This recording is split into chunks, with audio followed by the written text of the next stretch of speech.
ท่านผู้ชมที่เคารพลาวเวียดนามมีมูลเสื้อการพัวพันห่วมมือพิเศษที่ได้รับการสืบทอดมาตั้งแต่สมัยการต่อสู้ปฏิบัติเพื่อปลดปล่อยประเทศชาติภายหลังที่สำเร็จการปฏิบัติชาติอย่างสมบูรณ์และสถาปนาเป็นประเทศสาธารณรัฐประชาธิปไตยประชาชนลาวในวันที่2ธันวาคมปี 1975 มาถึงปัจจุบันตลอดระยะแห่งการจะตั้งปฏิบัติภารกิจเปลี่ยนแปลงใหม่สายประพันธ์มิตรภาพความสามัคคีพิเศษของทั้งสองประเทศยิ่งได้รับการเสริมขยายอย่างรอบด้านรายละเอียดที่ตามได้ในรายงานพิเศษหรือว่าบทเสนอพิเศษตอนลาวเวียดนามมิตรภาพและการร่วมมือเพื่อการพัฒนา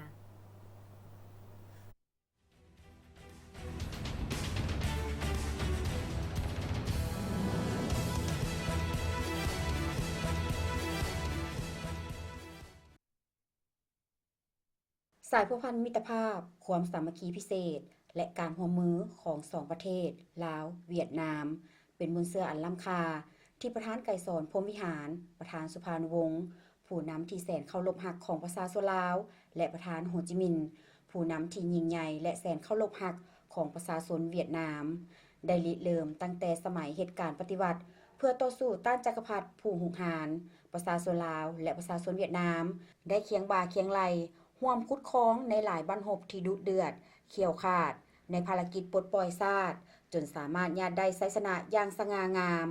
มูลเสือดังกล่าวยิ่งได้รับการสืบทอดเสริมขยายการเป็นสายพัวพันมิตรภาพที่งดงามและพิเศษที่สุดภายหลังประเทศชาติได้รับการปลดปล่อยก้าวสู่การประกาศเอกราชและสถาปนาเป็นสาธารณรัฐประชาธิปไตยประชาชนลาววันที่2ธันวาคม1975เป็นการเสริมขยายสายพัวพันมิตรภาพที่เป็นมูลเสื้อความสามัคคีพิเศษและการร่วมมือรอบด้านของลาวเวียดนามลาวตลอดมาและตลอดระยะแห่งการปฏิบัติภารกิจแห่งการปกปักรักษาและสร้างสรรค์พัฒนาประเทศชาติก็คือการจัดตั้งปฏิบัติภารกิจเปลี่ยนแปลงใหม่รอบด้านมีหลักการของพรรคประชาชนปฏิวัติลาว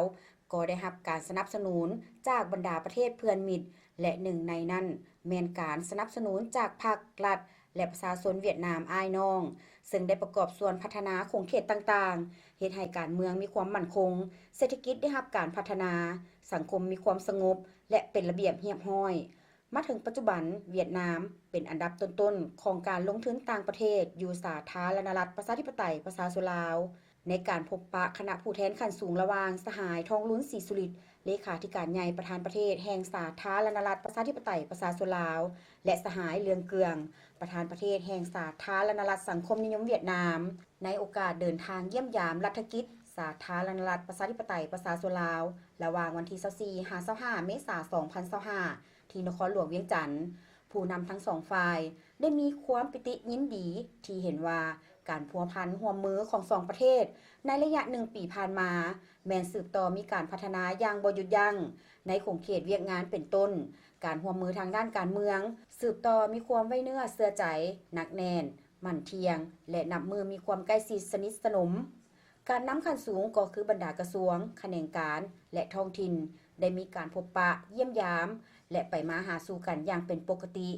เวียกงานป้องกันชาติป้องกันความสงบและการต่างประเทศรักษาได้ความสงบตามบริเวณชายแดนสกัดกั้นอาชญากรรมข้ามชาติการขนส่งยาเสพติดและการมั่งเพทำลายของอิทธิพลกำลังปรปักษ์พร้อมทั้งประสานสมทบกันอย่างใกล้ชิดอยู่ในเวทีสากลต่างๆด้านเศรษฐกิจการค้า